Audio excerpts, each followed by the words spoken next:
लेकिन ऐसा नहीं है, मुजफ्फरपुर के लोग तो एकदम मानने ही को नहीं तैयार, अपने आप को प्रबुद्ध बता रहे हैं। बस शांति से 5 मिनट बैठ नहीं सकते हैं, सवाल ऐसा लंबा लंबा दाग रहे हैं जैसे लग रहा है कि दुनिया सुधारिए देंगे। आप शांति से 5 मिनट बैठ नहीं सकते हैं और सवाल का देखिए, कोई हिंदी में, कोई अंग्रेजी में, कोई फ्रेंच में ऐसा ऐसा सवाल कर रहे हैं जैसे आपको समाज की कितनी चिंता है, कितना आप लोग चिंतित हैं समाज के लिए। हम तो यही देख कर दंग हैं सुन के। कोई कह रहा है कि भैया शिक्षा कैसे सुधरेगा, कोई कह रहा है उद्योग कैसे लगेगा। बाप रे बाप, अगर इतना आप लोग सजग हो गए हैं तब तो निश्चित तौर पर बिहार का कल्याण हो जाएगा। और पिछला 30 वर्ष से जीवन में कब शिक्षा के लिए वोट दिए तो याद नहीं है। चीनी मिल, शुगर मिल और सीमेंट का फैक्ट्री पर कब बात किए थे वो भूल गए। हिंदू मुस्लिम और जात से न निकलने वाले लोग आकर सवाल ऐसे कर रहे हैं, अभी जाकर प्रशांत किशोर को सिखाइए देंगे, अभी जाकर पूछते हैं इनको कि क्या कर लेंगे। लग रहा है कि आप हमारे बेटे के ब्याह में आए हैं, हमारे बेटा का तिलक है और आप सब लोग अच्छा बताओ तो कैसे सुधार दोगे। न सुधारेंगे तो क्या कर लोगे। आप तो नरक में आप जी रहे कि हम जी रहे। यहाँ का आदमी का हालत देखिए, जो आदमी कष्ट में जी रहा है वो सवाल कर रहा है कि हम कष्ट से कैसे निकलेंगे। आप कैसे हमको निकाल लीजिएगा, हम तो निकलने ही के नहीं तैयार। आपको इतना कष्ट है, कोई कह रहा है कि सिविक सेंस कैसे सुधारिएगा, कैसे सिविक सेंस सुधारिएगा। कोई बता रहा है शिक्षा कैसे सुधारिएगा। कुछ नहीं सुधरेगा जब तक आप नहीं सुधरिएगा, तब तक कुछ नहीं सुधरेगा। देखिए, अपने आप को प्रबुद्ध कहने वाले लोग, सबके पास टीवी, वीडियो, मोबाइल, इंटरनेट है।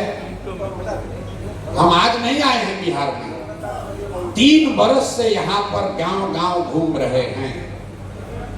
कोई ऐसा सवाल आपने नहीं पूछा जिसका जवाब मैंने 3 बरस में नहीं दिया। और आप अब आए हैं सभा में तो सोच कर आए हैं कि देखो ना, चलो अभी आज प्रशांत किशोर के सबक सिखाते, देखा ना हम सवाल ना पूछा था नहीं, कैसे सुधार दिया। कोई आपने ऐसा सवाल नहीं पूछा जिसका जवाब नहीं दिया गया है। और आपकी दुर्दशा का कारण ये है कि आप जैसे लोगों के लिए ही, बिहार के आप जैसे, हम जैसे प्रबुद्धों के लिए ही ग्रीस के दार्शनिक प्लेटो ने लिखा, if you do not participate in democracy be ready to be ruled by your inferiors. अगर आप राजनीति में भागीदार नहीं बनिएगा तो इस बात के लिए तैयार रहिए कि कोई मूर्ख आदमी राजा बनकर आप पर शासन करेगा। राजनीति में भागीदार का मतलब ये नहीं है कि हर आदमी राजनीति ज्वाइन कर ले, लेकिन आपके जीवन में, आपके राज्य में, आपके जिले में, आपके गांव पंचायत में 3 बरस से कोई प्रयास हो रहा है और आपको पता भी नहीं है, आपको उसका पता भी नहीं है कि भाई शिक्षा पर जनसुराज में क्या कहा जा रहा है। आपको ये पता भी नहीं है कि बेरोजगारी पलायन रोकने के लिए जनसुराज क्या कह रहा है। हमारा बोलते बोलते 2 बरस से गला में गांठ पड़ गया। 1 लाख बार ये सवाल का उत्तर दे दिए, लेकिन फिर आदमी आता है वही सवाल पूछता है। और यही आपके दुर्दशा का मुख्य कारण है।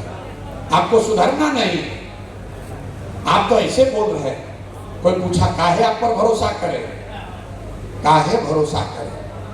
अरे भाई बिल्कुल मत करो। आप तो ऐसे बात कर रहे हैं जैसे आप स्विट्जरलैंड में रह रहे हैं। अब सोच रहे हैं कि नया आदमी पर भरोसा करके कुछ गड़बड़ा ना जाए। आप हम पर भरोसा क्यों करें, बिल्कुल मत करो भाई।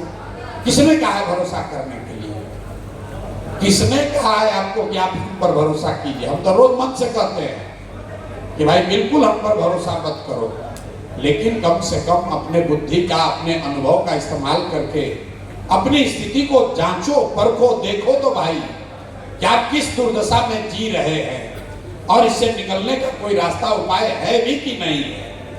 अगर ठीक लगे तो उससे जुड़िए, और न ठीक लगे तो जैसे जिंदगी चल रहा है वैसे चलाइए। दिक्कत क्या है इसमें? अब आपने सवाल पूछा, इस सवाल का कोई मतलब है? लोग पूछता है कि भैया आप पर भरोसा कैसे करें? अरे भाई, हम शक्ल से आपको इतना पूर्वक लग रहे हैं कि हमको आपको धोखा देना है, किसी नेता को आपको ठगना है, तो आकर कहेगा सभा में कि हम आपको ठगने वाले हैं? कि कोई कहता है भाई? आप पूछ रहे हमको ठगिएगा नहीं ना? अरे भाई, जिसको ठगना है वो कहेगा कि हम ठगेंगे आपको? ये कोई सवाल है कि भैया आप पर भरोसा कैसे करें? मेरे भाई, अगर आपने सवाल आप लेकिन आप तो पूछिएगा ही। आप आए हैं यहाँ ये सोच कर आए हैं कि आज तो प्रशांत किशोर का एकदम कलई खोल देंगे। देखिएगा ना, हम जाके सवाल पूछेंगे, कुछ जवाब नहीं दे पाएंगे। तब आप पूछे तो जवाब दे देते हैं कि आपको जन स्वराज पर भरोसा करना चाहिए या नहीं। मान लीजिए कि आपको चीनी का रोग है, बहुत लोगों का होगा आपके घर परिवार में। चीनी का रोग एक बार हो गया, आप डॉक्टर के पास जाइएगा दवा लेने, तो डॉक्टर साहब बताएंगे कि भैया ये चीनी का रोग का इलाज नहीं है, 2 सुबह शाम गोली खाइए, थोड़ा संयम से रहिए, कम खाना खाइए, योगा कीजिए, सुबह में उठ के टहलिए तो चीनी कंट्रोल में रहेगा। आप घर आ जाइएगा मायूस होकर, कब तो भैया चीनी का रोग हो गया है, कोई उपाय नहीं है। फिर कोई आकर दोस्त मित्र बताएगा, एक नए डॉक्टर आए हैं पटना में, उनके पास इसका इलाज है। आप जाइएगा पटना भागते हुए कि चलिए शायद इलाज हो जाए। तो डॉक्टर साहब पटना में, डॉक्टर साहब ने बताया कि ना भाई, दवा तो मुजफ्फरपुर में डॉक्टर ने लिखा है तो ठीक ही है, हम इतना सुधार कर देंगे कि आपको सुबह शाम गोली नहीं खाना पड़ेगा, एक वो गोली खाइए, इसी से काम चलेगा, लेकिन संयम तो रखना ही पड़ेगा, रोग ठीक नहीं होगा। अब आप मान लिए कि भाई मेरा जीवन तो ऐसे ही चलना है, चीनी का रोग है, इसके साथ ही जीवन बिताना है। फिर अचानक से कोई मित्र आकर बताया कि दिल्ली में एक नए डॉक्टर आए हैं, वो बता रहे हैं, उनके लोग बता रहे हैं उनके पास चीनी के रोग का इलाज है। आप जाइएगा दिल्ली टिकट वकट लेकर, डॉक्टर साहब से पूछा आपने कि सर सुने हैं कि आपके पास चीनी के रोग का इलाज है, ये हो सकता है क्या? डॉक्टर ने आपको बताया हाँ हो तो सकता है, दवा तो एक नई आई है, एक नई दवा आई है, इसको खाने से चीनी का रोग ठीक हो जाएगा, लेकिन गारंटी नहीं है, 50% संभावना है, ठीक हो भी सकता है, ठीक नहीं भी हो सकता है। आप अगर बहुत जागरूक हैं तो आप क्या सवाल कीजिएगा कि सर 50% संभावना है, कोई नुकसान तो नहीं ना है, दवा खाने से कोई नुकसान हो सकता है? आप बोलिएगा डॉक्टर ने बताया ना नुकसान नहीं है, इतना तो जांच परख लिया गया है, नुकसान नहीं है, लेकिन ठीक होने की संभावना 50% ही है। तो आप क्या कहिएगा कि ठीक है सर 50% संभावना है ना, दीजिए दवा, हम ट्राई कीजिए, शायद ठीक हो जाए। तो मेरे भाई, जन सुराज वही नई दवा है, वही नई दवा है, इससे सुधार हो भी सकता है और सुधार नहीं भी हो सकता है। लेकिन जिसको पहले से वोट देते आए हैं वो एक्सपायर दवा है, राजद, जदयू, भाजपा, कांग्रेस, जिसको आपने जांच लिया, परख लिया, 10 बरस से खा रहे हैं, जान गए कि इससे बढ़िया नहीं होगा। तब आप तय कर लीजिए मुजफ्फरपुर के होशियार लोग कि आपको एक्सपायर दवा ही खाते रहना है कि नई दवा को ट्राई करना है। नया दवा ट्राई करना है तो जन सुराज में जुड़िए, और नहीं तो जो पहले से चल रहा है जांचा परखा वही खाइए, संयम से रहिए, ट्रैफिक और जो व्यवस्था चल रही है उसी में जिंदा रहिए। ये क्यों जरूरी है, हम इसको साइंटिफिकली समझिए। अभी तो आपको हम कैजुअली बता रहे हैं तो कुछ लोग हंस रहे हैं। इस देश में 5 ऐसे राज्य हैं जहां इस देश की 1/3 इकोनॉमी है, 5 ही राज्य है जहां 1/3 अर्थव्यवस्था है। कौन कौन है? केरल, तमिलनाडु, आंध्र प्रदेश, तेलंगाना और कर्नाटक। इन 5 राज्यों में 1/3 देश का अर्थव्यवस्था है। जब देश आजाद हुआ तो बिहार की स्थिति भी कमोबेश इन्हीं 5 राज्यों के बराबर ही थी। आज ये राज्य इतने आगे कैसे हो गए? तो मैं आपको बता रहा हूं एक चीज जो इन 5 राज्यों में कॉमन है, भाषा अलग अलग बोली जाती है, अलग अलग दलों का शासन है, अलग अलग भांति भांति के लोग हैं, वहां पर भी भ्रष्टाचार है। बिहार से कम नहीं है, यहाँ से ज्यादा भ्रष्टाचार है। वहां पर भी जातिवाद है, वहां पर भी इसी देश का संविधान है। लेकिन उन 5 राज्यों में एक बात ऐसी है जो यूनिक है, वो ये कि पिछला 78 साल में उन 5 राज्यों में कोई व्यक्ति, कोई दल 10 वर्ष से ज्यादा मुख्यमंत्री नहीं रहा है। लोग पलटते रहते हैं। लोगों का वोट का डर नेताओं में बना हुआ है कि अगर हम काम नहीं करेंगे तो जनता हमको हरा देगी। बिहार में नेताओं के मन से वो डर ही खत्म हो गया है। वो जान रहा है कि किसी हम काम करें या न करें, जनता खुश हो नाराज हो, चुनाव आते आते रो के गा के गरिया के वोटवा उसी को देगा, वोट उसी को आप दीजिएगा। तो लोकतंत्र को अगर आप जिंदा करेंगे तो जनसुराज हो या कोई दूसरा दल है, आपको फायदा उसका होगा। जनसुराज करे या न करे, आप अभी देख लीजिए, नीतीश कुमार वृद्धों को यहाँ पेंशन देते थे 400 रुपया, 20 बरस से ये व्यवस्था है। उस दौरान तेजस्वी यादव जी भी यहाँ पर सरकार में आए, तो 400 रुपया का पेंशन बढ़ के 410 रुपया नहीं हुआ। लेकिन आज क्यों नहीं हुआ? क्योंकि नीतीश बाबू को मालूम है कि जब चुनाव होगा तो चाहे जनता कितना भी नाराज हो जाए, हम जाकर हमको खाली कहना है कि भाई देखो लालू का राज नहीं आना चाहिए, सब लोग फिर वोट दे देगा। वैसे ही हालत मुसलमानों का है। लालू जी को पता है पेंशन मिले ना मिले, मुसलमानों को जाकर कहेंगे कि भाई हमको वोट नहीं दोगे, भाजपा वाला आ जाएगा, तो लोग फिर जाके वोट देगा।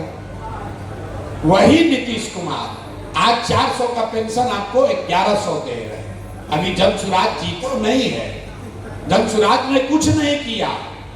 ये जनता का ताकत है, क्योंकि नेता जो वहां बैठा हुआ है उसको ये डर है कि अगर हम नहीं करेंगे तो कुछ लोग भी अगर निकल गए तो हमारी गद्दी, हमारी कुर्सी चली जाएगी। जो आशा और रसोईया पटना में गए आंदोलन करने, उनको लाठी से मार के नीतीश कुमार ने ठीक करवाया, उसको घर बैठे मानदेय बढ़ा दिया गया। आपका बिजली का 125 यूनिट फ्री हो गया। ये जनसुराज ने नहीं किया, ये जनता ने किया है। जैसे ही सरकार में बैठे लोगों को ये अगर लग जाए, उनको डर हो जाए हारने का, अपने आप आपका काम होगा। और अगर ये डर खत्म हो जाए तो जनसुराज में भी जो जीत कर आएगा वो भी काम नहीं करेगा। ये मत समझिए कि खाली जदयू वाले गलत हैं, भाजपा वाले गलत हैं। अगर कल जनसुराज के लोग जीत कर आ जाएं और उसके मन में भी ये हो जाए कि हमको कोई हराएगा नहीं, तो हम भी काम नहीं करेंगे, जनसुराज का आदमी भी काम नहीं करेगा। तो इस पूरे अभियान के मूल में जो बात है कि लोकतंत्र को बिहार में जिंदा किया जाए। यहाँ 30 बरस से लोकतंत्र मर गया है।